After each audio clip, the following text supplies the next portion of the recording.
qui n'a pas souhaité parler devant micro et caméra.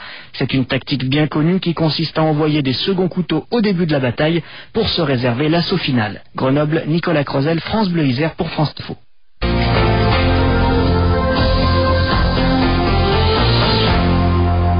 Tout juste 10h30 sur France Info, le journal, Stéphane Dio. Un Français et un Allemand viennent d'être condamnés par la justice iranienne à 18 mois de prison ferme. Les deux hommes étaient jugés pour entrée illégale dans les eaux territoriales iraniennes. Ils étaient sortis en mer pour une partie de pêche au gros. La pêche de 18 mois de prison ferme a été confirmée par une cour d'appel à Téhéran. Savioche Ghazi. Le skipper français Stéphane L'Herbier et son client allemand étaient partis en pêche au large des Émirats Arabes Unis à la fin du mois de novembre. Ils étaient entrés illégalement dans les eaux territoriales iraniennes, au large de l'île stratégique d'Abou Moussa, disputée entre l'Iran et les Émirats. Selon leurs avocats, les deux hommes se sont basés sur des cartes maritimes émiraties, selon lesquelles l'île d'Abou Moussa appartient aux Émirats Arabes Unis. Et Stéphane L'Herbier possède une petite entreprise de location de bateaux de pêche dans les Émirats. Son épouse avait demandé dans une lettre au juge du tribunal de l'aider à sortir de ce cauchemar. Visiblement, il n'a pas été entendu. Selon l'avocat du Français, il reste encore d'autres recours, mais en attendant, les deux hommes resteront en prison. Savioche Ghazi, Téhéran, RFI pour France Info. La liste des pays touchés par la grippe aviaire s'est encore allongée ce matin. Les premiers cas de volailles infectés par le virus H5N1 ont été décelés en Afghanistan. La Suède a également confirmé la présence du virus sur des canards sauvages. C'est à Mexico que s'ouvre aujourd'hui le 4e forum mondial consacré à l'eau en présence d'une 60aine de pays.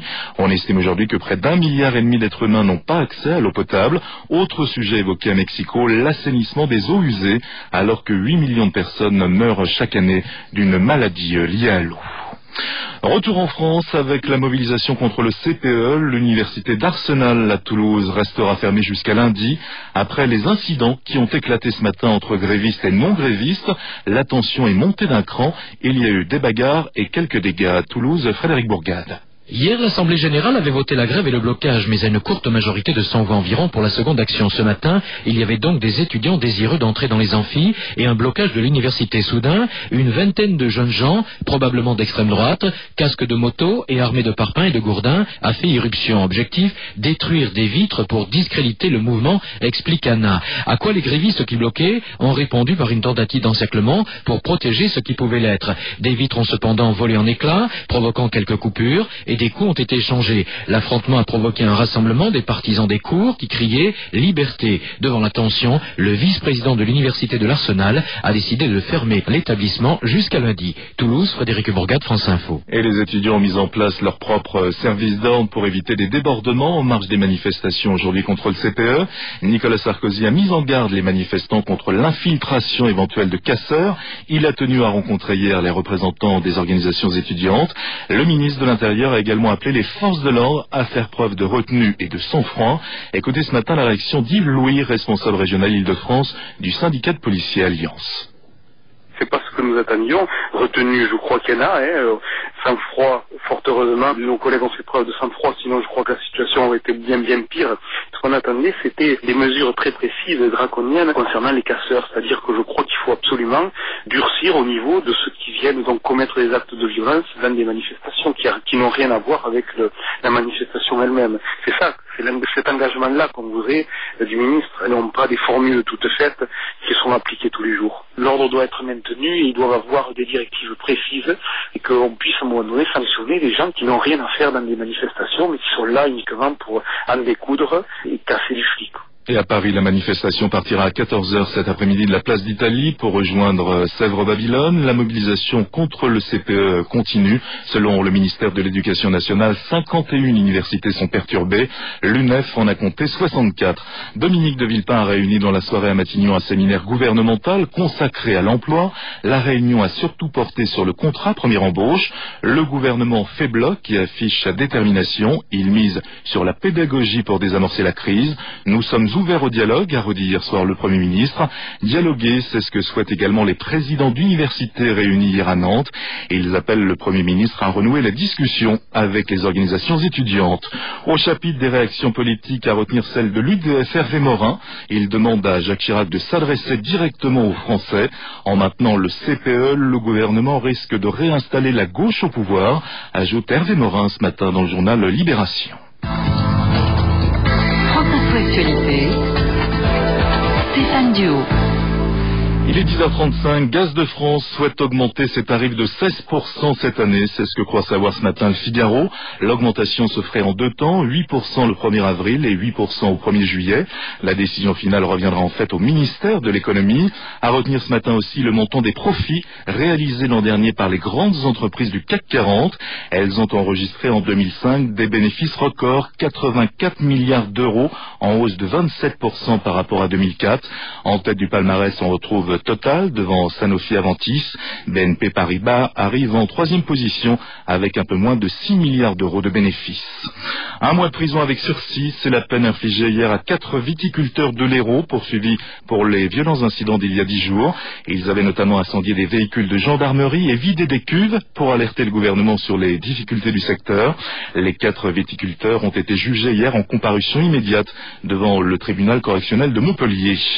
Une plateforme pétrolière était en feu ce matin en mer du Nord, au large de l'Écosse. 130 employés ont dû être évacués tôt ce matin par hélicoptère. Il n'y a pas de blessés. La plateforme appartient à la compagnie Shell.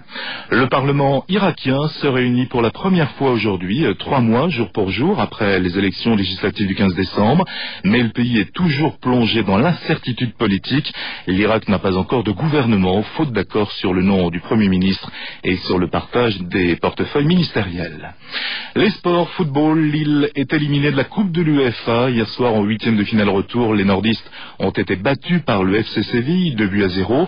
Ils n'avaient marqué qu'un seul but au match aller. L'entraîneur du LOSC, Claude Puel, est bien sûr déçu, même si pour lui, la priorité reste le championnat. Claude Puel. On aurait aimé au moins passer ce tour.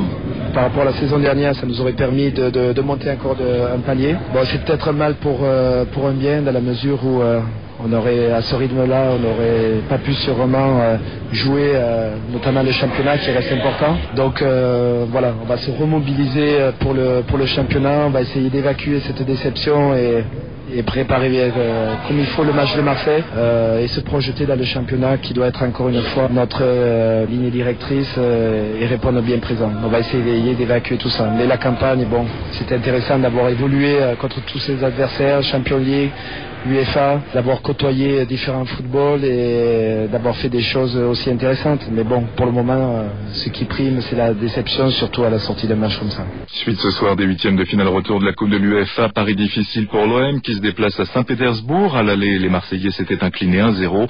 De son côté, Strasbourg accueille les Suisses de Bâle. À l'aller, Strasbourg avait été dominé 2-0. On termine par la bourse de Paris avec des valeurs françaises pour l'instant quasiment stables. France Info, il est 10h38. Météo France avec Exapac, transport de colis et de documents pour les entreprises en France et en Europe. Jacques Kessler. Soleil aujourd'hui sur la majeure partie du pays. Les exceptions cependant ont changé de place par rapport à hier. Les nuages viennent maintenant soit de l'Allemagne, soit du golfe de Gênes. Le ciel est couvert en Alsace, en Lorraine, Champagne-Ardenne. Ces nuages progressent vers la Picardie et le nord.